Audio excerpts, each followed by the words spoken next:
Hey there guys, my name's EarthToLydia and welcome back to another Dead by Daylight news video. Today the devs have confirmed that we're going to be seeing some changes to the All Kill DLC before it comes to live. Now before we get into it, in case you didn't know, I stream Dead by Daylight over on Twitch 5 days a week. That's my full-time job, so you can catch me and ask me some more questions about this at twitch.tv/EarthToLydia. Anyway, let's get into it. So the first changes that we're going to see are to the Trickster. So for anybody that was eagle-eyed enough during my PTB review video, you'll have seen that when I was talking about main event, the ammunition was decreasing despite the fact that the description says that you shouldn't lose any ammo. They've addressed this and said that the main event will automatically, they have addressed this issue and said that you will no longer see depleting ammo when it comes to live. Also, main event will now automatically throw the blades for you when activated and can be cancelled early. Trick Blades, which is one of his add-ons, will no longer deal bonus laceration, but instead will award bonus blood points and ricochet twice instead of once. So for anybody that doesn't know what this add-on does,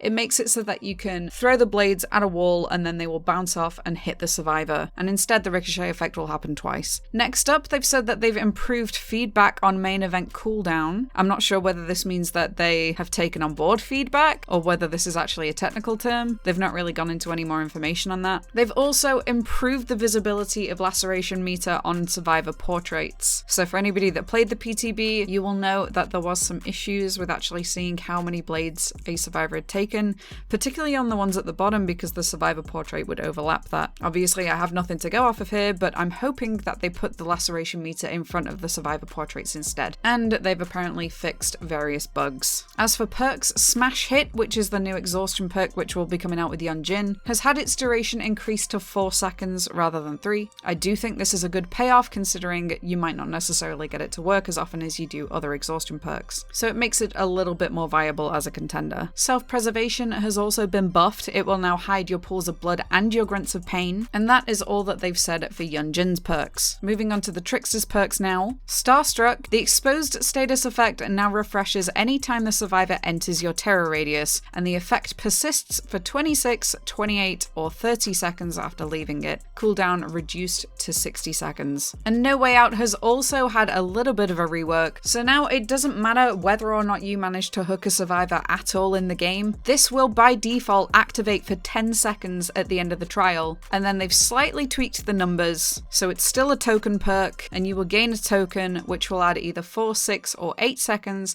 for each token that you acquire, which I honestly think is a fair change. There are no changes to crowd control mentioned in here, or Yun-jin's other perk, but do let me know what you think in the comments. I do personally think that we need to see some other tweaks to Trickster's base kit, but I already outlined all of that in my PTB review. If you want to see that, then I will link it in the description, but please do let me know your guys' feedback on this. Anyway, that has been all for me for this one video. If you want to find me outside of YouTube, then you can do so at my social medias, which are all linked in the description. As always, I want to thank you all for making it this far into the video as well, and until next time, take care guys.